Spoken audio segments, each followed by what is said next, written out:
በየቀኑ የምናደርጋቸው ትንሽ ነገሮች ለኩላሊት በሽታ ሊያጋልጡ እንደሚችል ያውቃሉ? ጥናቶች እንደሚያሳዩት ያለ እረፍት ለረጅም ሰዓት መቀመጥ በኩላሊት በሽታ የመያዝ እድላችን በ30% ይጨምራል። ሰላም ጤና ይስጥልኝ፣ ዶክተር ሳላምላክ ነኝ። በዛሬው ቪዲዮአችን ሳናውቃቸው ለኩላሊት በሽታ የሚያጋልጡን 7 ነገሮችን እናያለን። ይህ መረጃ ለብዙዎቹ እንዲደርስ ላይክ፣ ሰብስክራይብ እና ሼር በማድረግ ትብብራችሁን አሳዩ። አንደኛ፣ ጨው የበዛባቸው ምግቦች ማዘውተር። ከፍተኛ የሆነ የጨው መጠን ያላቸው ምግቦች ለምሳሌ ቺፕስ እና የተቀነባበሩ የስጋ ውጤቶች አዘውትሮ መመገብ የደም ግፊት እንዲጨምር በማድረግ ኩላሊታችን ላይ ጫና በመፍጠርና ቀድሞ የነበረ የኩላሊት ችግር ካለ ያባብሳል። ሁለተኛ፣ የህመም ማስታገሻ መድኃኒቶችን ለረጅም ጊዜ መጠቀም።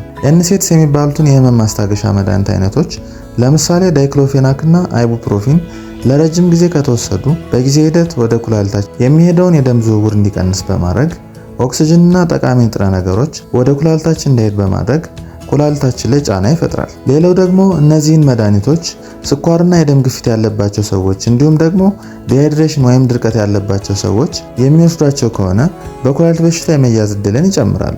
ሶስተኛ፣ በቂ ውሃ ለመጠጣት። ውሃ በደንብ መጠጣት ከሽንት ቧንቧችን ባክቴሪያ በሽንት ተጠርጎ እንዲወጣ ያደርጋል። ነገር ግን በቂ ውሃ የማንጠጣ ከሆነ በሽንት ቧንቧ ኢንፌክሽን የመጠቃት እድላችን ይጨምራል። ይህም ወደ ኩላሊት በመሄድ የኩላሊት ኢንፌክሽን ሊያመጣ ይችላል። በቂ ውሃ ለመጠጣት ካልሲየም፣ ኦክዛሌት እና ዩሪክ አሲድ አይነት ሚኒራሎች ክሪስታላይዝ እንዲሆኑ ወይም ደግሞ ጠጣር እንዲሆኑ በማድረግ የኩላሊት ጠጠር እንዲፈጠር ያደርጋል። በቂ ውሃ ካለመጠጣት ጋር ተያይዘው የሚመጡ ኢንፌክሽኖች የኩላሊት ጠጠርና ዲሃይድሬሽን ወይም ድርቀት ጠንከር ያለ የኩላሊት በሽታ ወይም ሲኬዲ ሊያመጣ ይችላል። አራተኛ፣ ሽንትን መቋጠር። ለረጅም ጊዜ ሽንትን መቋጠር ፊኛችን እንዲለጠጥ ያደርጋል። ይህም የፊኛችን ጡንቻዎች እንዲዳከሙ በማድረግ ፊኛችን ውስጥ ሽንት ሙሉ በሙሉ ሳይወጣ እንዲቀር ያደርጋል። ይህም ኢንፌክሽን እንዲፈጠር ያደርጋል።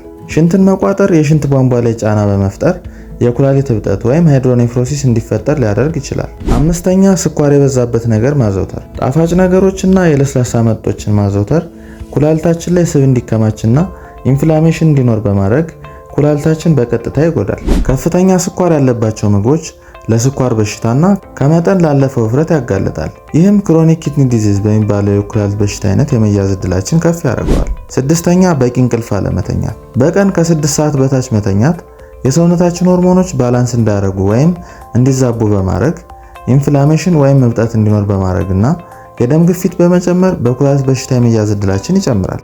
ሰባተኛ፣ ለረጅም ሰዓት መቀመጥ።